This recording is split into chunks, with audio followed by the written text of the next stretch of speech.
जिस समय हम किसी का अपमान कर रहे होते हैं, उस समय हम अपना सम्मान खो रहे होते हैं। सुख और दुख अपनी तकदीर से मिलते हैं। अमीरी और गरीबी से उसका कोई लेना देना नहीं होता है। रोने वाले महलों में भी रोते हैं, और जिनकी तकदीर में खुशियां होती हैं, वो झोपड़ी में भी हंसते हैं। शरीर में कोई सुंदरता नहीं होती। सुंदर होते हैं व्यक्ति के कर्म, उसके विचार, उसकी वाणी, उसका व्यवहार, उसके संस्कार और उसका चरित्र। जिसके जीवन में यह सब है, वही इंसान दुनिया का सबसे सुंदर इंसान है। सोचने वाली बात है, जब आप शराब पीकर मंदिर, मस्जिद, गुरुद्वारा या चर्च नहीं जाते हो, तो घर कैसे जाते हो, जहां आपको जन्म देने वाली मां रहती है, प्यार करने वाली बहन रहती है, सम्मान देने वाली पत्नी रहती है, साथ निभाने वाला भाई रहता है और सहारा देने वाले पिता रहते हैं। घर भी तो एक मंदिर है। दुआ करो और दुआ के साथ सब्र भी किया करो, क्योंकि वो सबकी सुनता है, लेकिन किसी किसी को सब्र के लिए भी चुनता है। अहंकार दूसरों को झुकाने में आनंदित होता है, और संस्कार खुद झुकने में आनंदित होता है। अच्छे के साथ अच्छे बने, पर बुरे के साथ बुरे नहीं, क्योंकि हीरे से हीरा तो तराशा जा सकता है, लेकिन कीचड़ से कीचड़ साफ नहीं किया जा सकता। कोई मेरा बुरा करे, वो कर्म उसका। मैं किसी का बुरा ना करूं, यह धर्म मेरा। जीवन में किसी को रुलाकर हवन भी करवाओगे तो कोई फायदा नहीं, और अगर रोज किसी एक आदमी को भी हंसा दिया तो आपको अगरबत्ती भी जलाने की जरूरत नहीं। एक सच्ची बात हमेशा याद रखना, जिसके साथ आप खुल के हंस सकते हैं, उसके साथ आप पूरा दिन बिता सकते हैं, लेकिन जिसके साथ आप खुल के रो सकते हैं, उसके साथ आप अपनी पूरी जिंदगी बिता सकते हैं।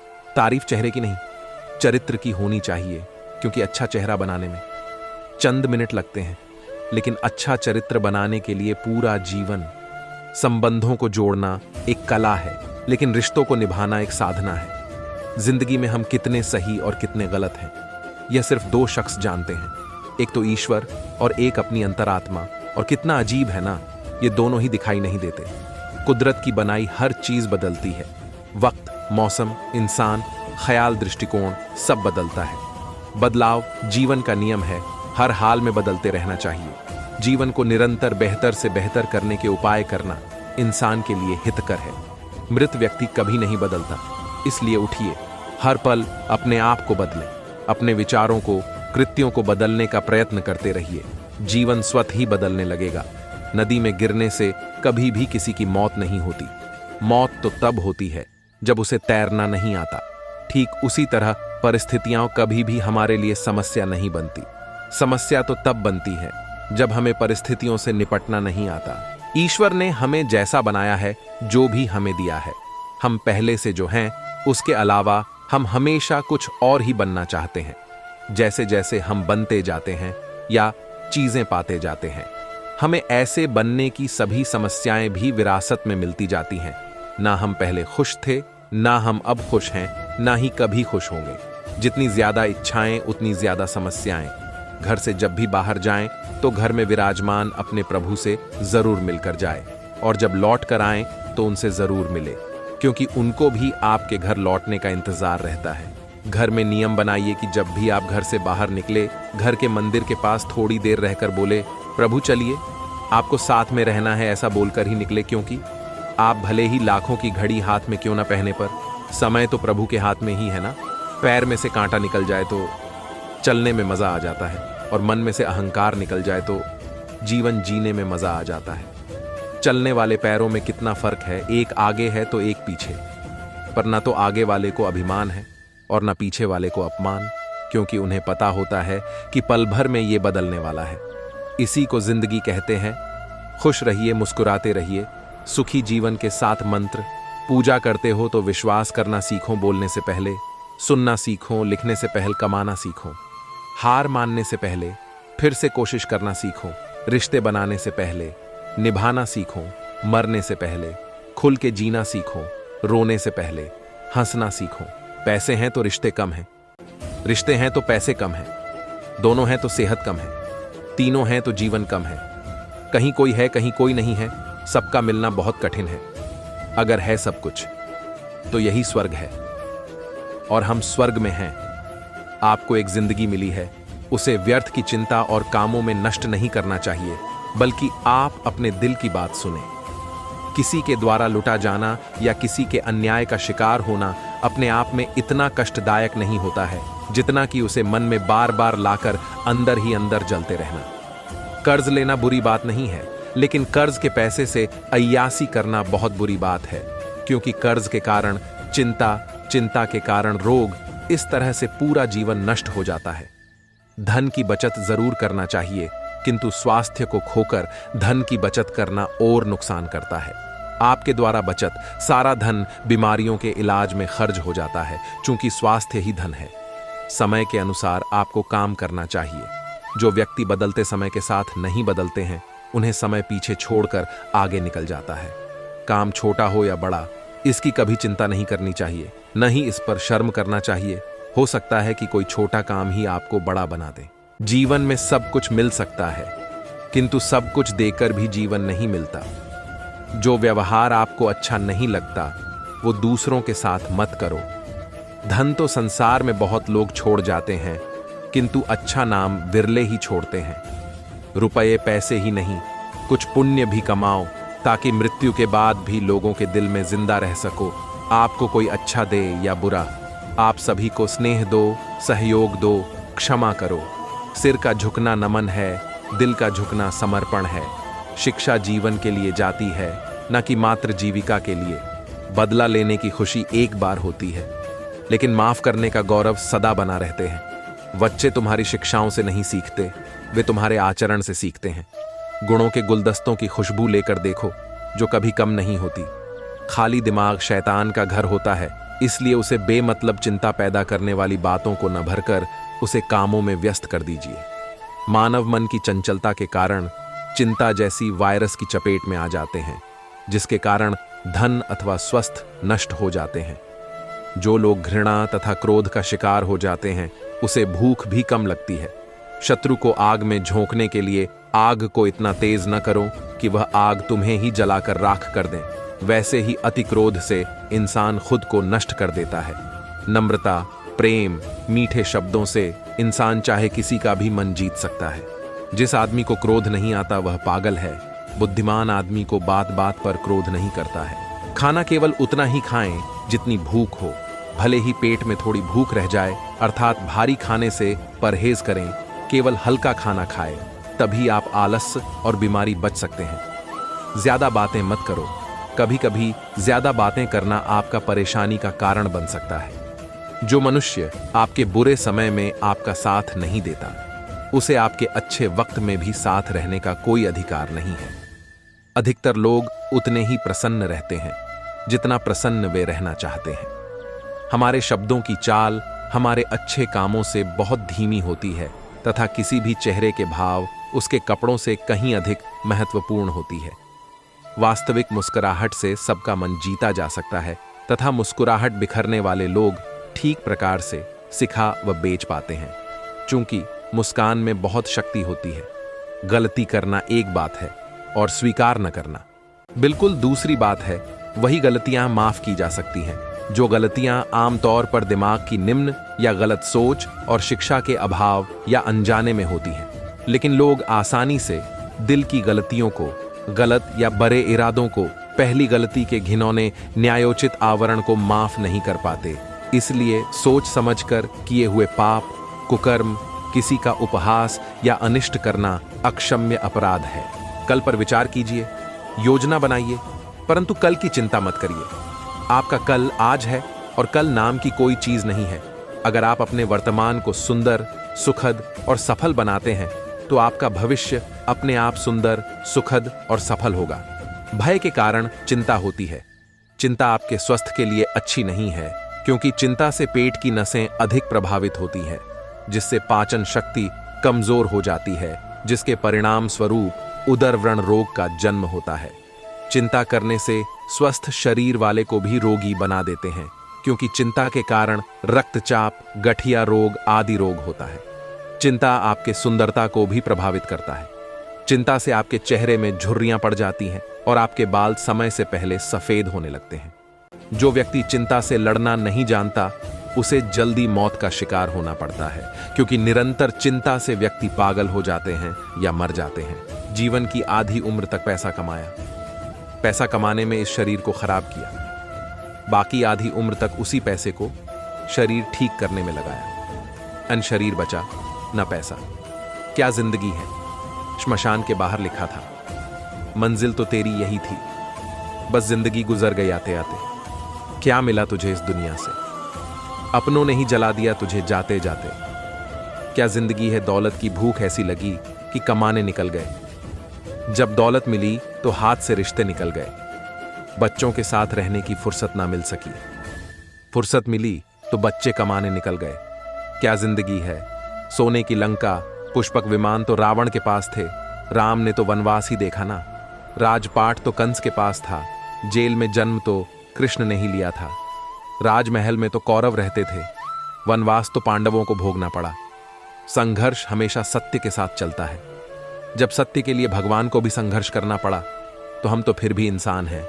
सब दरवाजे बंद हो जाए तो भी एक दरवाजा कभी बंद नहीं होता, और वह है ईश्वर का दरवाजा। उम्मीद ईश्वर से रखिए, दुनिया से नहीं। मैंने कहा, अपराधी हूं मैं। ईश्वर ने कहा, क्षमा कर दूंगा। मैंने कहा, परेशान हूं मैं। ईश्वर ने कहा, संभाल लूंगा मैं। मैंने कहा, अकेला हूं मैं। ईश्वर ने कहा, हमेशा साथ हूं मैं। मैंने कहा, बहुत उदास हूं मैं। ईश्वर ने कहा, नजर उठा के तो देख, तेरे आसपास हूं मैं। जो नसीब में है वो चलकर आएगा, जो नहीं है वो आकर भी चला जाएगा। जिंदगी को इतना सीरियस लेने की जरूरत नहीं है दोस्तों। यहां से जिंदा बचकर कोई नहीं जाएगा। एक सच है कि अगर जिंदगी इतनी अच्छी होती तो हम इस दुनिया में रोते रोते ना आते। लेकिन एक मीठा सच ये भी है, अगर ये जिंदगी बुरी होती तो हम जाते जाते लोगों को रुला कर ना जाते। जी ले, आजकल किसने देखा है। जिंदा थे तो किसी ने पास बिठाया नहीं, अब खुद मेरे चारों ओर बैठे जा रहे हैं। पहले कभी किसी ने मेरा हाल न पूछा, अब सभी आंसू बहाए जा रहे हैं। एक रूमाल भी भेंट नहीं किया जब हम जिंदा थे, अब शॉलें और कपड़े ओढ़ाए जा रहे हैं। सबको पता है कि शॉलें और कपड़े इसके काम के नहीं हैं, मगर फिर भी बेचारे दुनियादारी निभाए जा रहे हैं। कभी किसी ने एक वक्त का खाना तक नहीं खिलाया, अब देसी घी मेरे मुंह में डाले जा रहे हैं। जिंदगी में एक कदम भी साथ न चल सका कोई, अब फूलों से सजाकर कंधे पर उठाए जा रहे हैं। आज पता चला कि मौत जिंदगी से कितनी बेहतर है। गुजरी हुई जिंदगी को कभी याद ना कर, तकदीर में जो लिखा है उसकी फरियाद ना कर। जो होगा वो होकर रहेगा, तू कल की फिक्र में। अपनी आज की हंसी बर्बाद ना कर। हंस मरते हुए भी गाता है और मोर नाचते हुए भी रोता है। ये जिंदगी का फंडा है, दुखों वाली रात नींद नहीं आती और खुशी वाली रात कौन सोता है। एक बार की बात है, जंगल में भगवान महावीर को अकेले तत्व चिंतन में लीन पाकर एक दुष्ट व्यक्ति उन्हें तकलीफ देने लगा, लेकिन महावीर शांत रहे। इससे उसकी हरकतें बढ़ती गईं। महावीर ने न तो गुस्सा किया और न ही उस व्यक्ति को रोकने की कोशिश की। वह तो जीव मात्र के प्रति प्रेम एवं करुणा से पगे हुए थे। उनका मूल मंत्र ही यह था, प्रेम करो, प्रेम में ही परम छिपा हुआ है।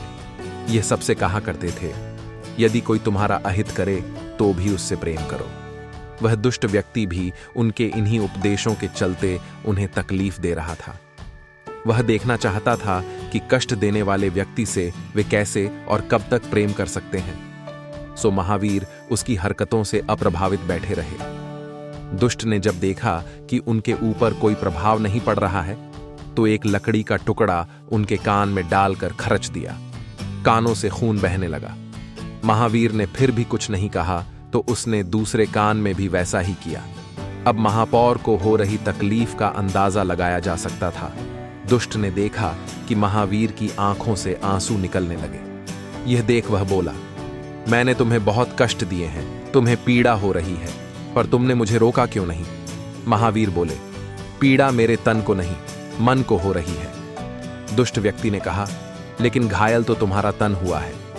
महावीर ने कहा, तन के विषय में मुझे नहीं मालूम, तुम्हें जो अच्छा लगा वही किया, परंतु तुमने जो कर्म किए हैं उसके लिए तुम्हें कितना कष्ट भोगना पड़ेगा, यही सोचकर मैं दुखी हो रहा हूं। मेरी चिंता मेरा तन नहीं, बल्कि तुम्हें मिलने काला कष्ट है। मैं उसके बारे में सोचकर ही बेचैन हूं। यह सुनकर दुष्ट उनके चरणों में गिर पड़ा। एक हिरण और एक कौवा बहुत अच्छे दोस्त थे। एक दिन कौवे ने हिरण को एक सियार के साथ देखा। सियार चालाक जानवर के रूप में जाने जाते हैं, इसलिए उसने अपने दोस्त को चेतावनी दी कि सियार पर भरोसा ना करे। हिरण ने कौवे की चेतावनी को अनसुना कर दिया और सियार के साथ एक खेत में चला गया, जहां हिरण जाल में फंस गया। सियार ने उपहास किया, मैं किसान की बुलाने जा रहा हूं, वह तुम्हें मार डालेगा और मुझे तुम्हारे मांस का एक हिस्सा मिलेगा। हिरण रोया। कौवे ने अपने मित्र के रोने की आवाज सुनी और उसकी सहायता के लिए आया। उसने हिरण से यह नाटक करने के लिए कहा कि वह मर चुका है। सियार की आहट सुनते ही किसान आ गया। उसने देखा कि एक हिरण उसके जाल में मरा पड्ड डाहा है। हिरण को मरा समझकर उसे देखने के लिए जैसे ही किसान ने जाल खोला, हिरण उठकर भाग गया। गुस्साए किसान ने सियार को खूब मारा और उसे भगा दिया। इस कहानी से हमें यह सीख मिलती है, झूठे दोस्त घोषित दुश्मन से भी बदतर होते हैं। एक अंधेरी रात में 4 चोर चोरी करने की नीयत से किसी बड़े अमीर के घर में घुसे। वहां से बहुत धन मिला। वे उसे लेकर जंगल की ओर रवाना हो गए। उन्होंने सोचा कि पहले जंगल के एकांत में थोड़ा आराम करेंगे, फिर धन का बंटवारा करेंगे। चारों चोर आराम करने के बाद उठे तो सुबह हो गई थी। उन्हें बहुत भूख लगी थी। 2 चोर नजदीक के शहर में मिठाई लेने के लिए गए। रास्ते में उनके मन में विचार आया कि किसी प्रकार जंगल में बैठे दोनों साथियों को मारकर उनका धन भी हड़प ले। दोनों ने अच्छी अच्छी मिठाइयां खरीदी और उसमें जहर मिला दिया। उधर जंगल में बैठे दोनों चोरों की भी नीयत बिगड़ी। उन्होंने मिठाई लेने के लिए गए हुए दोनों मित्रों को मारकर उनके हिस्से का धन हड़प लेने का विचार किया।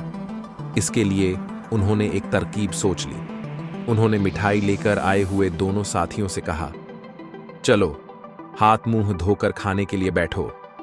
जब वे दोनों कुएं पर जाकर हाथ मुंह धोने लगे, तब दूसरे चोरों ने उन दोनों को कुएं में धकेल दिया। दोनों तैरना नहीं जानते थे, इसलिए वे फौरन डूब गए। फिर जंगल वाले दोनों चोर खुश होकर मिठाई खाने लगे। दोनों ने भरपेट मिठाई खाई। थोड़ी ही देर में मिठाई का जहर उनके खून में फैल गया और वे भी वहीं तड़प तड़प कर मर गए। व्यक्ति दूसरों से जैसा व्यवहार करता है, वैसा ही फल उसे मिलता है। बुरे काम करने वालों को बुरा फल ही मिलता है। मनुष्य जन्म बड़ी मुश्किल से मिला है। ये जो गलियों में आवारा जानवर घूम रहे हैं, इन्हें भी कभी मनुष्य जन्म मिला था।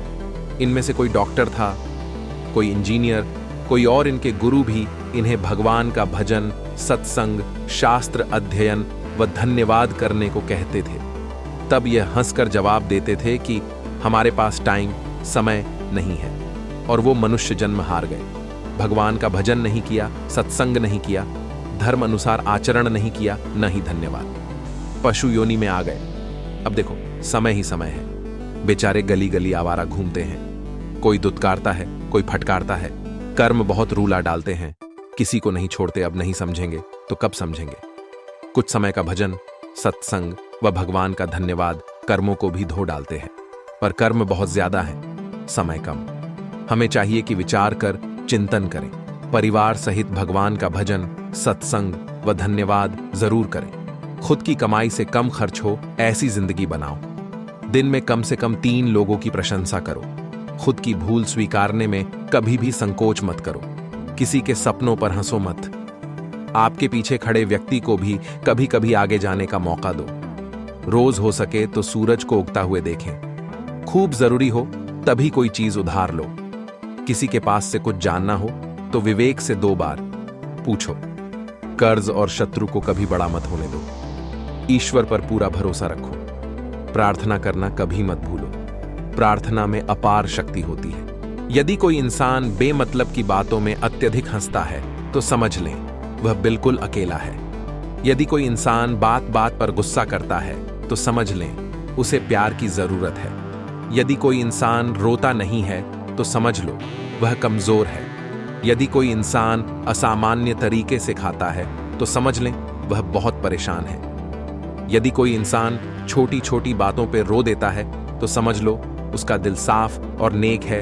घर बनाने में वक्त लगता है, पर मिटाने में पल नहीं लगता, पता लगता। दोस्ती बड़ी मुश्किल से बनती है, पर दुश्मनी में वक्त नहीं लगता। गुजर जाती है उम्र रिश्ते बनाने में, पर बिगड़ने में वक्त नहीं लगता। जो कमाता है महीनों में आदमी, उसे गंवाने में वक्त नहीं लगता। पल पल कर उम्र पाती है, जिंदगी पर मिट जाने में वक्त नहीं लगता। जो उड़ते हैं अहम के आसमानों में, जमी पर आने में वक्त नहीं लगता। हर तरह का वक्त आता है जिंदगी में, वक्त के गुजरने में वक्त नहीं लगता।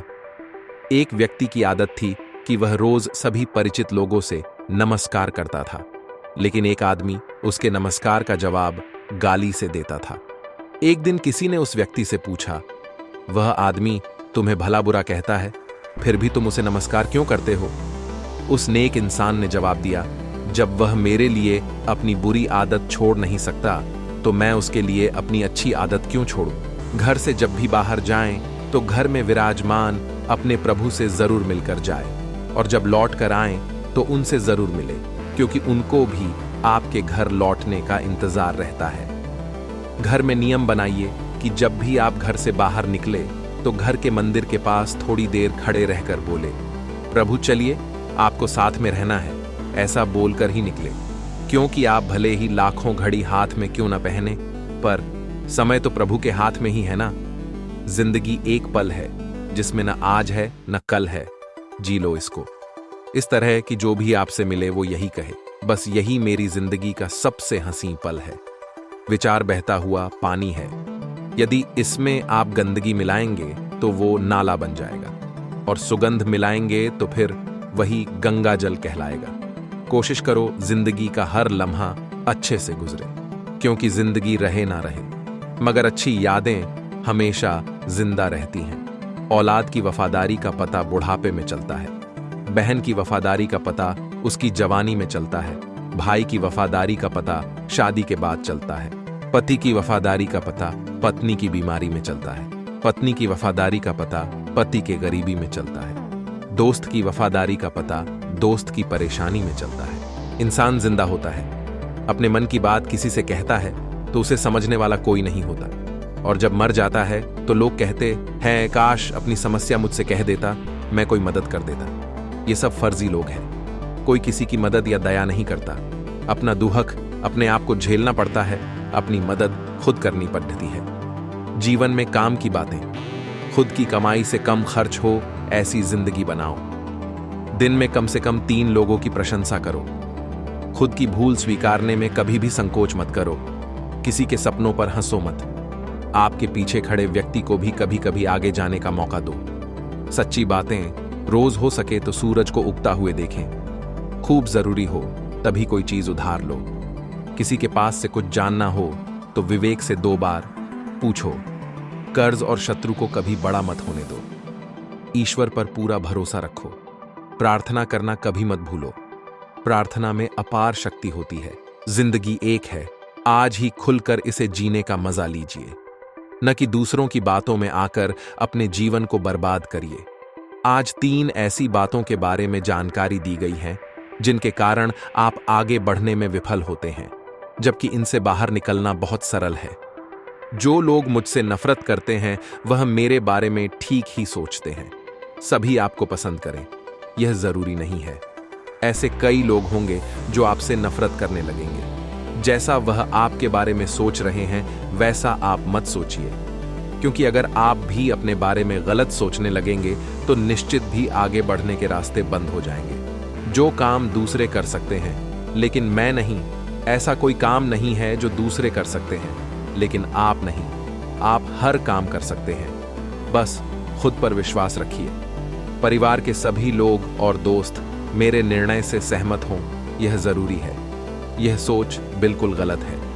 यह जीवन आपका है, आप इसके मालिक हैं। आपके द्वारा लिए जाने वाले महत्वपूर्ण निर्णय में हर व्यक्ति की रजामंदी जरूरी नहीं है। किसी की तरफ देखने की आवश्यकता नहीं है। आपका जीवन है, इसे अपने तरीके से व्यतीत करिए। जो चिंतन अध्यात्म पर आधारित नहीं है वह सारी वास्तविकता को भूल जाता है। इसीलिए वह सेवा नहीं करके जगत को विपथगामी पथ पर धकेल देता है। समग्र विश्व में ऐसा हुआ जिससे बहुत अधिक क्षति भी देखने को मिली, क्योंकि उन लोगों के कोई भी आध्यात्मिक पथ व आध्यात्मिक लक्ष्य नहीं थे। इसलिए पृथ्वी पर जितने दिन स्वार्थवादी मनोभाव का अस्तित्व रहेगा उतने दिन कष्ट भोग करना ही पड़ेगा। यही है मानवता का दावी, अन्यथा मानव समाज के ऊपर सामूहिक समस्या व संकट रह जाएगा। यही कारण है कि मैंने समसमाज तत्व पर अधिक जोर दिया, न कि आत्म सुख तत्व पर। समसमाज तत्व का तात्पर्य सामूहिक कल्याण से जुड़ा है, जबकि आत्म सुख तत्व व्यक्तिगत कल्याण से जुड़ा है। उसी तरह मनुष्य के सामाजिक जीवन का आधार सकारात्मक मानसिक चिंतन है। सकारात्मक मानसिक चिंतन से व्यक्तिगत जीवन और सामाजिक जीवन में संतुलन बना रहता है, अर्थात इसका प्रेरक तत्व एक विशेष मानसिक तत्व है। इसलिए सबको अवश्य ही कुछ नियम कानून मानकर चलना पड़ेगा। यहां अध्यात्म क्या है, इसको बारीकी से जानना चाहिए। हम जब साधना के माध्यम से आत्मा परमात्मा के बीच के संबंध जोड़ने का प्रयास करते, यह प्रक्रिया ही अध्यात्म है। हम लोगों के मन की उच्च आकांक्षा ऐसी है जो अंदर से धक्का देती है, जिसकी वजह से मन की आवश्यकता की परिपूर्ति होती है। इसलिए मानसिक प्रवृत्ति रहेगी ही। जो असली प्रारंभिक भावना अर्थात हम लोगों की जन्मगत प्रवृत्ति इसके साथ है, कुछ मौलिक सामाजिक मानसिक तत्व, जागतिक आवश्यकता और कामना, वासना व वृत्ति, इसे कभी भी भूलना उचित नहीं है। अतीत में जितना सामाजिक तत्व प्रतिष्ठित हुआ था, उसने सभी मनुष्य के मौलिक मानसिक प्रयोजन को गुरुत्व नहीं दिया। इसी की वजह से सब व्यर्थ हो गया था। इस तत्व के व्यर्थ होने का प्रकृत कारण ये है, वह कोई स्वतंत्र घटना विशेष नहीं है। किसी भी सामाजिक तत्व की भावधारा का मानवीय आशा आकांक्षा के विरुद्ध जाना उचित नहीं है। कोई बदल जाए तो दुखी मत होना, क्योंकि बदलना प्रकृति का नियम है। जब जिंदगी में कुछ भी समझ ना आए तो सब कुछ परमात्मा पर छोड़ दो। परमात्मा से कभी कुछ मत मांगो, क्योंकि वह जानता है आपको क्या देना है। बुरे समय में यह मत सोचो कि कौन साथ देगा, बल्कि यह सोचो कि अब कौन साथ छोड़कर जाएगा। अगर परमात्मा खुश हो तो वह सरताज बना देता है, अगर रूठ जाए तो दर दर का मोहताज बना देता है। पक्षी एक एक अन्न खाने के खातिर 100 बार सर झुकाता है, और एक इंसान है जो 100 बार खाकर भी एक बार परमात्मा का शुक्रिया नहीं करता। पहले पाप करके बाद में प्रायश्चित्त करना, वो कीचड़ में पैर डाल के फिर से धोने के समान है। आपको अच्छे विचार तब तक पता नहीं चलेंगे जब तक आप कुछ बुरे विचारों पर काम नहीं करते। वर्तमान का उपयोग करने वाले ही जीवन सफल होते हैं। जब आप सपने देखना छोड़ देते हैं, आप जीना छोड़ देते हैं। जिन लोगों का आप पर भरोसा होता है, वही आपकी ताकत होती है। जो केवल शिकायतें ही करते हैं, कभी स्वयं कुछ भी प्राप्त नहीं कर पाते। जो प्राणी न अपने पर, न पराये पर, न दोस्तों पर, न दुखी पर दया करता है, उसे इस दुनिया में जीना बेकार है। मनुष्य कितना भी ताकतवर हो, पर यदि वो उसकी ताकत प्रकट नहीं करते हैं तो लोग उसका अपमान करते हैं, क्योंकि लड़की के अंदर बहुत आग को सभी लांघ कर जाते हैं, पर जब यह आग बाहर निकली हुई होती है, उसके पास जाने का कोई हिम्मत नहीं करता है। विद्वानों, बुद्धिजीवियों, बहादुरों का सम्मान राजा के सिवा और कोई नहीं कर सकता।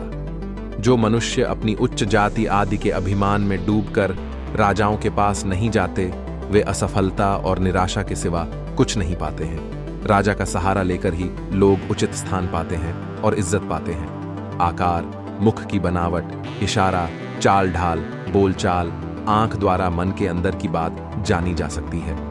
जिस प्रकार बंजर धरती पर हल जोतने और फसल बोने का कोई लाभ नहीं, वैसे ही मंद बुद्धि वाले प्राणी से विद्या एवं गुण की बात करना बेकार है। जीवन का प्रवाह नदी के प्रवाह की भांति अनादिकाल से बहता आ रहा है।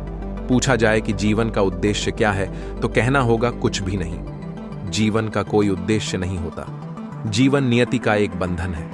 यदि जीवन का कोई उद्देश्य होता तो वनस्पति, कीड़े मकोड़ों, पशुओं और मनुष्यों का भी होता, किंतु किसी का कोई उद्देश्य नहीं है। उद्देश्य होता नहीं, उद्देश्य बनाया जाता है, उसका निर्माण किया जाता है। मनुष्य विवेकशील प्राणी है, उसने बुद्धि का विकास किया है। उसमें चिंतन, मनन, प्रज्ञा, मेधा और धारणा है, इसलिए वह अपने उद्देश्य का निर्धारण करता है। जीवन का कोई उद्देश्य जरूर होना चाहिए, क्योंकि हमें क्षमता मिली है, विवेक मिला है, इसलिए हम उद्देश्य का निर्माण कर सकते हैं। यदि दर्शन के संदर्भ में सोचें कि जीवन का उद्देश्य क्या होना चाहिए, तो मैं एक छोटा सा उत्तर दूंगा। ज्ञान, दर्शन और चरित्र में सामंजस्य, यह होना चाहिए जीवन का उद्देश्य। जीवन को संचालित करने वाली यह त्रयी बहुत महत्वपूर्ण है। हम जानते हैं, देखते हैं, आस्था और श्रद्धा रखते हैं, आकर्षण उत्पन्न करते हैं और आचरण करते हैं। जैसे मस्तिष्क, हृदय और हाथ पैर हैं, वैसे ही ज्ञान, दर्शन और चरित्र हैं। ज्ञान हमारा मस्तिष्क है, दर्शन हमारा हृदय है और चरित्र हमारे हाथ पैर है। शारीरिक स्तर पर तीनों का योग है और तीनों समन्वित रूप से कार्य करते हैं, किंतु ज्ञान, दर्शन और चरित्र इस त्रयी में संगति नहीं है। इसलिए आदमी का जीवन विसंगतियों से भरा है। उन विसंगतियों को मिटाना ही जीवन का सबसे महत्वपूर्ण उद्देश्य होना चाहिए। आज आदमी की कथनी और करनी में बहुत दूरी है। यह स्वाभाविक है। जानना ध्यान का काम है, पर ज्ञान हो जाने पर विसंगति नहीं मिटती। ऐसे बहुत सारे लोगों को देखा है जो बड़े विद्वान और पंडित हैं, किंतु आचार और व्यवहार की दृष्टि से शून्य हैं। उनका व्यवहार इतना रूखा और कटु होता है कि दूसरा कोई भी व्यक्ति उनके साथ रहना नहीं चाहता। उनमें निम्नतर वृत्तियां पाई जाती हैं। ज्ञान का काम व्यवहार का परिष्कार करना नहीं है। कहा जाता है, ज्ञान जीवन में प्रकाश भरता है। ज्ञान एक दीप है, एक सूर्य है। ज्ञान केवल प्रकाश दे सकता है, क्रिया नहीं दे सकता। प्रकाश देना एक बात है और उसके अनुसार आचरण करना दूसरी बात है। दिया जला दिया, पर आंखों में मोतियाबिंद है तो दिया क्या करेगा? उसमें मूर्छा के परमाणु इतने सक्रिय हो गए कि ध्यान का काम समाप्त हो गया है। ज्ञान के बाद आता है दर्शन। ज्ञान के आधार पर एक दृष्टिकोण निर्मित होता है। आदमी पहले किसी चीज के बारे में जानता है, फिर अपनी दृष्टि बनाता है। उसके बाद आचरण और व्यवहार की बात आती है। ज्ञान और आचरण के बीच एक दूरी है, श्रद्धा और विश्वास की। सफलता के लिए मोहनीय कर्म ज्ञानावरण को प्रभावित नहीं कर सकता। ज्ञान को इससे हमें यह सीख मिलती है, प्रभावित करता है। ज्ञानावरण कर्म और दृष्टि तथा आचरण को प्रभावित करता है। सत्य की सहायता से आपका ईश्वरत्व का मार्ग चौड़ा हो जाता है, अर्थात यह सत्य मार्ग को चौड़ा बनाता है, जिससे ईश्वरत्व की प्राप्ति होती है। आशी अतीत में सत्य के इस मार्ग पर चले थे और अंत में सत्य के परम धाम के संपर्क में आए, यानी वे उस स्थान पर पहुंच जाते हैं जो सत्य का अंतिम धाम है। आर्षियों ने कहा, यह सत्य स्वरूप सर्वोच्च सत्ता या आनंद की वह रचना, इसकी विशेषताएं क्या हैं? वह बहुत बड़ा है, बहुत बहुत बड़ा है। इतना बड्ढा है कि तुम्हारी दृष्टि क्षमता उसके संपर्क में नहीं आ सकती। आपकी आंखों की क्षमता सीमित है, लेकिन वह आपके नेत्र क्षेत्र के दायरे से कहीं बड़ा है। यह न केवल आपकी दृष्टि के दायरे में आता है, अर्थात यह आपके सूक्ष्म जगत के स्पंदनों के भीतर नहीं आता है। न तो यह आपके अंगों की धारणा के भीतर है और न ही यह मानसिक गर्भाधान के दायरे में है। इसके दिव्य तेज को आपके मन या आपके अंगों से नहीं मापा जा सकता है। यह न केवल बहुत महान है, बल्कि यह बहुत छोटा है। इतना छोटा है कि अंग इसे देख, समझ या स्पर्श नहीं कर सकते हैं। छोटा है पर फिर भी तेज है। मैं आपको पहले ही देव योनि के बारे में कुछ बता चुका हूं। यह छोटा है लेकिन यह तेज है। दूर का अर्थ है लंबी दूरी और शूद्र का अर्थ है बहुत लंबी दूरी। कभी कभी आप सोच सकते हैं कि आपकी ध्वनि और आपके भाव उसे सुनने योग्य या दृश्यमान नहीं हो सकते हैं। यदि आप ऐसा सोचते हैं तो आपके सभी प्रयास, आपके सभी ध्वनिक भाव या सभी प्रकार के मानसिक प्रयास किसी काम के नहीं होंगे, क्योंकि जब आप सोचते हैं कि वह लंबी दूरी पर है तो वह लंबी दूरी पर नहीं है, लेकिन वह अधिक दूरी पर है। यदि तुम सोचते हो कि वह तुम्हारे निकट नहीं है, वह लंबी दूरी पर है, तो वास्तव में वह अधिक दूरी पर है। यदि तुम सोचते हो कि वह निकट है, तो वह न केवल निकट है, वह अधिक निकट है। आप जितना सोच सकते हैं वह उससे कहीं ज्यादा करीब है। जिन लोगों ने अपनी आंतरिक दृष्टि विकसित कर ली है, वे महसूस करेंगे कि परम पुरुष स्वयं के भीतर है। हम अपनी सारी जिंदगी को एक ही चीज से तोलते हैं। हार जीत हमारी जीत हो, हम सफल हों, इसको हम जीत समझते हैं। हम लोगों को आशीर्वाद देते हैं कि तुम्हारी मनोकामना पूरी हो। मनोकामना मतलब मन की कामना, हृदय की नहीं। पर क्या ऐसा भी कोई मन है जिसकी सारी कामना पूरी हो चुकी हो? मन तो बदलता रहता है। मन का काम ही है बदलन। जब हमारे मन की कामनाएं पूरी हो, हमारी जीत होगी, और हमारे मन की कामना पूरी नहीं हो रही है तो हम हार रहे हैं। जब आप ये समझ जाएंगे तो अपना जीवन मन से नहीं, हृदय आपको समझ में, तो हमारे लिए जीत क्या है से प्रेम करना जीना शुरू करेंगे। जिस दिन आप अपने हृदय दिन आपको सच्चे प्रेम का एहसास होगा, उस दिन आपको समझ में आएगा कि जिंदगी क्या है। मनुष्य के पास हृदय भी है और मन भी। मन का उपयोग कैसे करते हैं यह सबको मालूम है, पर हृदय का प्रयोग कैसे होता है यह हर किसी को मालूम नहीं है। हृदय के अंदर कोई धनी नहीं है, कोई निर्धन नहीं है। हृदय के अंदर सिर्फ हृदय है और उसके अंदर अपार शांति और आनंद है। सबके हृदय के अंदर वह आनंद भरा हुआ है। जब हम उस आनंद तक पहुंच जाएंगे तब हृदय की प्यास मिटेगी, उससे पहले नहीं। हृदय की प्यास किताबों, बातों से नहीं मिटेगी। आप इसे जानते तो हैं पर पहचानते नहीं। इसलिए जब तक आपने जीत हासिल नहीं की तब तक जो कुछ भी आप कर रहे हैं आप हारे हुए हैं। इसमें हार निश्चित है। उस लड़े कैसे भी लड़े परंतु उसको मरण रहे हैं। आप हारेंगे भी नहीं पर में गिरना है।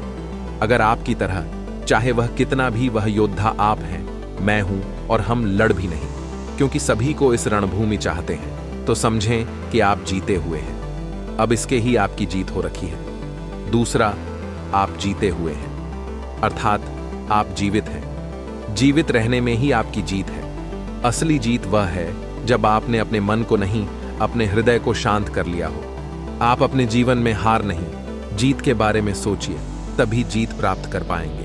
मनुष्य जीवित परमात्मा का मंदिर होता है, जिसमें हमें परमात्मा को खोजना और पाना है। देवता भी मनुष्य शरीर पाने के लिए तरसते हैं, क्योंकि प्रभु भक्ति केवल मनुष्य जीवन में ही हो सकती है। ईश्वर को पा लेना ही असली सुख है। मन को हमेशा खुश रखना चाहिए। यही सब सिद्धियों का मूल है। यही बंधन और मोक्ष का भी कारण है। इसलिए मन को वश में रखकर ही असली सुख प्राप्त हो सकता है। असली सुख यानी प्रभु की भक्ति, ईश्वर को पाना। हालांकि यह बात कहने में जितनी सहज है, व्यवहार में उतनी ही कठिन भी है, परम असंभव नहीं। ईश्वर से बार बार यही प्रार्थना करनी चाहिए कि वह पन को वश में रखने की शक्ति दे, वरना मन की निरंकुशता जीवन को कठिन और अशांत बनाती है। ऐसे में मन हानि पहुंचाता है। इसका कारण यह है कि मन के भीतर ही सांसारिक प्रपंच भरा है। भक्ति तो केवल बाहर ही दिखती है। ये मन ही है जिसने ईश्वर की भक्ति के मार्ग में काम, क्रोध, लोभ जैसे अवरोध खड़े कर दिए हैं। ये अवरोध पर्वतों से भी बड़े हैं। ऐसे में ईश्वर इनके दूसरी तरफ रह जाते हैं। इसी का नतीजा है कि हम ईश्वर तक पहुंच नहीं पाते, क्योंकि इन अवरोधों को लांघने का कोई रास्ता हमें नजर नहीं आता। और ऐसा मन की चंचलता के कारण होता है। मन की चंचलता अज्ञानता का परिणाम होती है।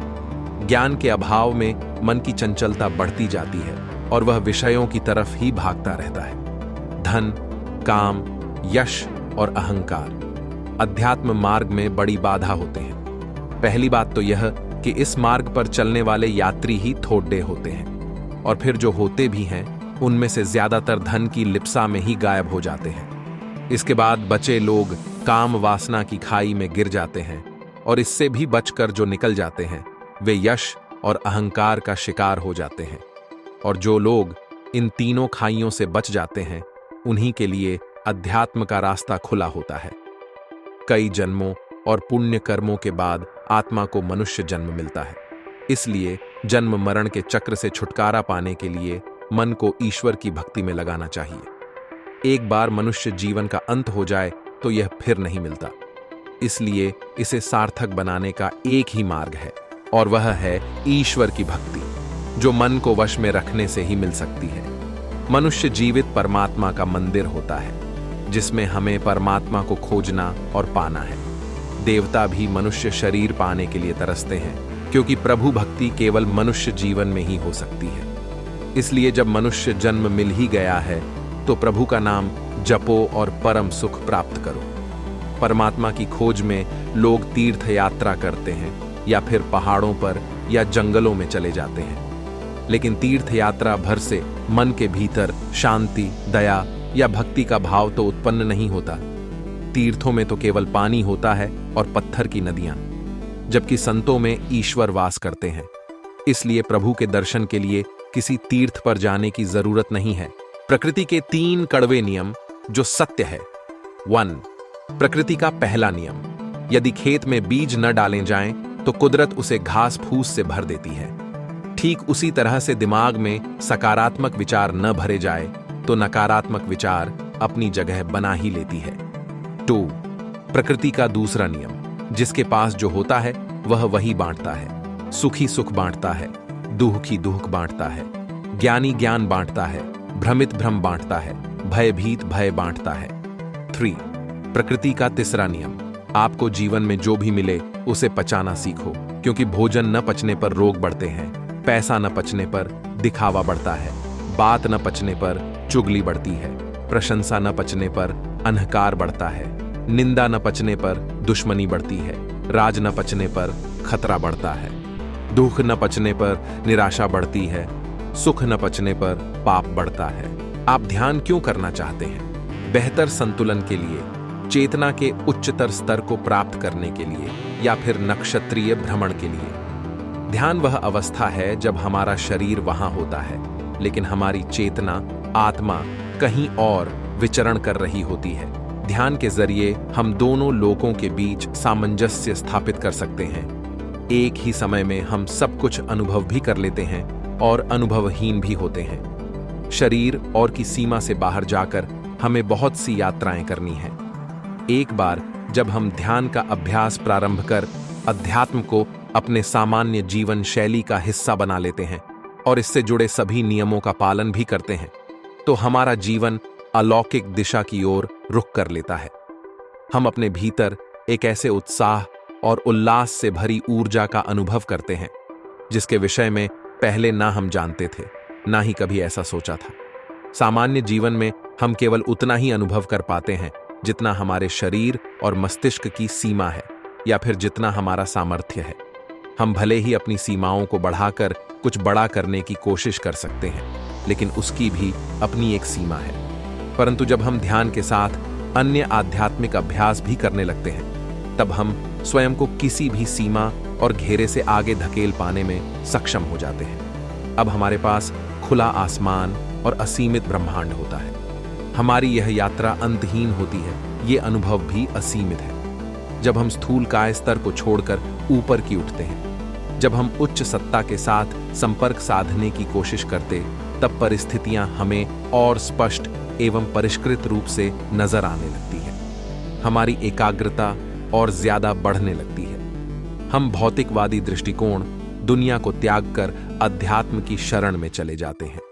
ध्यान का अभ्यास आपको ब्रह्मांड के उन सत्यों को खोज निकालने में सहायता करेगा जिनसे आप अभी तक अनजान हैं। और अध्ययन में व्यस्त छात्र को सभी तरह की सुख सुविधा का त्याग करना पड़ता है, लेकिन अंत में जब परीक्षा फल प्रकाशित होता है, सफलीभूत परीक्षार्थियों की सूची में वह अपना नाम पाता है। इस तरह आरंभ में दुख कष्ट और अंत में खुशियों की बरसात होती है। जब न तो प्रारंभ में दुख है और न तो अंत में दुख है, यह भक्ति का पथ है। जब कोई परमात्मा की अनुकंपा से सचेत होकर जग जाता है, तो व्यक्ति भक्त बन जाता है। भक्ति साधना नहीं है, उपलब्धि है। प्रेम क्या है? जो अपने अंदर निरंतर आनंद की अनुभूति उत्पन्न करे, उसको प्रेम कहते हैं। प्रेम मन को कोमल बनाता है और इतना कर देता है कि मन दुखदाई विषम परिस्थिति में भी अपना संतुलन बनाए रखता है।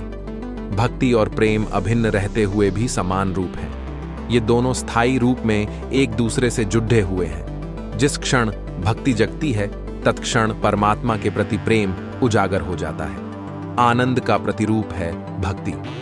आनंद क्या है? जहां सुख और दुख दोनों साम्यावस्था में होते हैं, उसको आनंद की अवस्था कहते हैं। अनंत सुख को आनंद कहते हैं। इसी तरह भक्त परमात्मा से कहता है, हे प्रभु, मैं कुछ भी नहीं चाहता। यदि आप मुझे कुछ देना ही चाहते हैं तो मुझे परमा भक्ति, सर्वोत्कृष्ट भक्ति दीजिए। मैं केवल भक्ति चाहता हूं और कुछ भी नहीं। वे साधक जो आनंद की प्राप्ति के लिए परमात्मा से प्रेम करते हैं, समर्थ लोग हैं, लेकिन श्रेष्ठ नहीं हैं। केवल वैसे साधक ही श्रेष्ठ भक्त हैं जो सिर्फ आनंद के उद्देश्य से नहीं, बल्कि परमात्मा को आनंद देने के काम करते हैं। भक्त लोग मनुष्यों की सेवा करते हैं, क्योंकि वे जानते हैं कि सारा ब्रह्मांड उनके परमात्मा का ही अभिप्रकाश है। प्रत्येक भौतिक सृष्टि परमात्मा की संतान है। यदि ऐसा भक्त लोगों की सेवा करता है, तो उसकी यह कृति परमात्मा की सेवा करने के बराबर है। भक्त केवल इसलिए साधना करता है क्योंकि परमात्मा ऐसा चाहते हैं। अतः भक्त साधना करता है केवल परमात्मा को प्रसन्न करने के लिए। नियति ने हमें एक सुंदर चीज दी है और वह है हमारा मन। मन सब जानता है। वह उस रेशमी कीट की तरह है जो काम के और बेकाम के रेशों और माफक समझता है। मन ही बातों और माहौल में अंतर करना जानता है और मन जिसको बुलाता है वही विचार मन में आता है। रावण ने विनाश को बुलाया तो उसके मन ने कहा कि पहले सीता माता का अपहरण कर लो। यह सोचने की कोशिश करें कि आपके पास क्या अनमोल है और बाकी लोग अपना क्या अनमोल खो रहे हैं। यह सुकून देने वाला विचार है। कई बार अपना पक्ष रखने की बेचैन कोशिश ले लेते हैं। ने नाराजगी और ईर्ष्या को पहला पत्थर माना है जिससे टक्कर लगकर हम गिरते हैं। फिर भी यह गुस्सा है कि मन से जाता ही नहीं है। करते हुए हम निराशा मोल के आज वैज्ञानिक भी इस बात को स्वीकार करते हैं कि जब शरीर के साथ मन भी निरोग होने का प्रयास करता है तो हम जल्दी स्वस्थ होने लगते हैं। जीवन का प्रत्येक क्षण प्रार्थनामय हो तो जीवन से सुख दूर नहीं जा सकता। ईश्वर से प्रार्थना करने में मन की सच्चाई हो तो हमें सारे शत्रु भी अपने दिखाई देने लगते हैं। सब लोग बंधु और मित्र के समान हो जाते हैं। प्रार्थना से उपजी उदार भावना विश्व मैत्री भावना बन जाती है। ऐसा माना जाता है कि रामकृष्ण परमहंस जब प्रार्थना उनकी प्रार्थना में जाते थे तो उनके आंसू छलक उठते थे। ऐसी दशा में कभी मूर्छित भी हो जाते थे। प्रार्थना में ऐसी शक्ति है कि वह हमारे दोष की वृत्ति को बदल देती है और प्रार्थी को अपने कर्म और दोष अधिक अनुभव होने लगते हैं। इससे अभिमान नहीं होता। लगने लगता है कि प्राप्त शरीर, ऐश्वर्य, संतान, पद प्रतिष्ठा, सुख, विद्या सब उस ईश्वर के दिए हुए हैं। हमारा मन अति सूक्ष्म है पर है बड़ा शक्तिशाली। अगर हम अपने मन को काबू में कर लिया तो मानो सारी दुनिया को काबू में कर लिया। चलिए एक उदाहरण से समझते हैं। जैसे एक घर होता, घर में उससे छोटा कमरा होता है, कमरे से छोटा उसका दरवाजा होता है, दरवाजे से छोटी उसकी कुंडी होती है, कुंडी से भी छोटा ताला होता है और ताले से छोटी चाबी होती है। छोटी सी चौबी से ताला लगाते ही सारे घर का कब्जा हमारी जेब में होता है। इसी प्रकार छोटे से मन को कब्जे में करते ही सारा संसार हमारे कब्जे में आ जाता है। मजे की बात देखिए, चौबी को एक ओर घुमाया तो ताला बंद हो जाता है और दूसरी ओर घुमाने से खुल जाता है। इसी प्रकार मन की चौबी को परमात्मा की तरफ घुमाने से हम संसार से खुल जाते हैं और परमात्मा से बंध जाते हैं। हमारा मन हमेशा ही अनुकूलता चाहता है, इसे जरा प्रतिकूलता बर्दाश्त नहीं। ये हमेशा ही सुख चैन ढूंढता है। मन की तुलना हाथी से की जा सकती है। हाथी को कितना भी नहला धुलाकर आप खड़ा करो, लेकिन वो फिर अपनी सूंड से मिट्टी धूल अपने ऊपर डाल लेता है। ऐसे ही हमारे ऊपर भी जमाने की मिट्टी धूल रोज रोज ही गिरती रहती है, लेकिन एक समझदार महावत हाथी को नहला धुलाकर खूंटे से बांध देता है। इसी प्रकार हम भी अपने आप को गुरु रूपी खूंटे से बांध कर रखें तो जमाने की मिट्टी धूल से बचे रहेंगे। मन को ठीक रखने के लिए सद्विचार, सत्संग, सद्ग्रंथ अध्ययन की औषधि बड़ी कारगर है। इसे रोग, शोक, भोग आदि से बचाकर रखना चाहिए। ब्रह्मा जी की सृष्टि में पूर्ण तो कोई भी नहीं है। यहाँ प्रत्येक मनुष्य में कुछ न कुछ कमी अवश्य है। सबकी सोच, सबके विचार, सबके उद्देश्य, सबके कार्य करने का तरीका अलग अलग है। अगर सारी दुनिया एक जैसी होती तो इसके दो ही परिणाम होते, या तो दुनिया स्वर्ग होती या नरक। विविधता ही इस दुनिया को खूबसूरत बनाती है। हम खुद चाहे कितना ही झूठ बोल लें, पर कोई दूसरा बोल दे तो हमें बर्दाश्त नहीं होता। हम दूसरों पर कितना भी गुस्सा कर लें, पर जब कोई हम पर गुस्सा करता है तब हमें बड़ा बुरा लगता है। जबकि हमें स्वयं के प्रति कठोर और दूसरों के प्रति सरल होना चाहिए। ज्ञानी ऐसी चेष्टाओं से मुक्त होता है। वह किसी पर अपना आधिपत्य जमाने की कोशिश नहीं करता, ना ही वह किसी से टकराता है। लोग जैसे हैं उन्हें वैसे ही स्वीकार कर लेना ही सबसे बड़ा ज्ञान है। बुद्ध कहते हैं कि सत्य का पालन स्वयं करना तो धर्म है, पर दूसरों से जबरदस्ती सत्य का पालन कराना हिंसा है। प्रयासरत रहें कि जो परिवर्तन हम दूसरों में देखना चाहते हैं उन्हें पहले स्वयं के जीवन में लाएं। कई दफा हम अपने सच से दूर भाग रहे होते हैं। हम नहीं जानते या जानना नहीं चाहते कि आखिर हम चाह क्या रहे हैं। एक तरफ कहेंगे कि हम अमुक को देखना नहीं चाहते, पर फिर कहेंगे कि वे बात क्यों नहीं कर रहे हैं। कभी कहेंगे कि किसी से कोई उम्मीद नहीं है, फिर चाहेंगे भी कि दूसरे हमारे लिए कुछ करें। इस तरह एक साथ दो विरोधी विचार दिमाग में चल रहे होते हैं, हमें उलझा रहे होते हैं। ऐसे में कुछ पल ठहरें, अपने विरोधी एसएम कुछ पल ठहर विचारों को देखें, कुछ देर उन विचारों के साथ समय बिताएं। अब आप समझ जाएंगे कि आपको क्या करना है। अब ज्यादा परेशान नहीं करेंगे। हम देखते हैं कि अधिकतर मनुष्य सुख कैसे मिले, इसी भावना से कर्म करते हैं। वह उस समय यह नहीं देखते कि मेरे इस कार्य से दूसरे को कोई हानि तो नहीं पहुंच रही है। इसी स्वार्थ वृत्ति के कारण है और कर्म बंधन में पड़ जाते हैं। दूसरी तरफ कर्म भी कर लेते कर्मयोगी यह भाव रखकर कर्म करता है कि उसके कर्म से दूसरों को सुख कैसे मिले। वह स्वार्थ की चिंता नहीं करता। उसका उद्देश्य होता है सिर्फ अपना कर्तव्य पूरा करते रहना। मैं शब्द में बड़ी विचित्रता है। सुबह से शाम तक आदमी कई बार मैं करता है। इस मैं के कारण ही बहुत सारी समस्याएं जन्म लेती हैं। आश्चर्य की बात यह है कि मैं के कारण उत्पन्न समस्याओं के समाधान के लिए मनुष्य फिर मैं को प्रस्तुत करता है। समस्त हिंसा और अशांति के मूल में मैं ही है। जीवन बड़ा आनंदमय और उत्सवमय बन सकता है, लेकिन यह अहंवाद उसमें सबसे बड़ी बाधा है। मैं आके ज्यादा आश्रय से हृदय पाषाण जैसा हो जाता है, जबकि जीवन का वास्तविक सौंदर्य तो उदारता, विनम्रता, प्रेमशीलता और संवेदना में ही खिलता है। मैं माने स्वयं में बंद हो जाना, पिंजड़े में कैद हो जाना, आकाश की अनंतता से वंचित रहना। एक बात बिल्कुल समझ लेना, मैं की मुक्ति में ही तुम्हारी समस्याओं की मुक्ति है। साहब, जो बात हम में है वो तुम में है ना, मुझ में है। अगर हम अपने हर कार्य के उद्देश्य को ध्यान में रख सकें तो कभी भटकेंगे नहीं। घर से निकलते हुए अगर हमें पता है कि कहां जाना है तो हम वहीं जाएंगे। जीवन का उद्देश्य परम सत्य को जानना है। योग की भाषा में बात करें तो समाधि को प्राप्त होना ही जीवन का लक्ष्य है। अगर इस लक्ष्य को हम अपने ध्यान में बनाए रख सकें तो स्वतः हम ऐसा कोई काम नहीं करेंगे जो हमें अपने पथ से विचलित करे।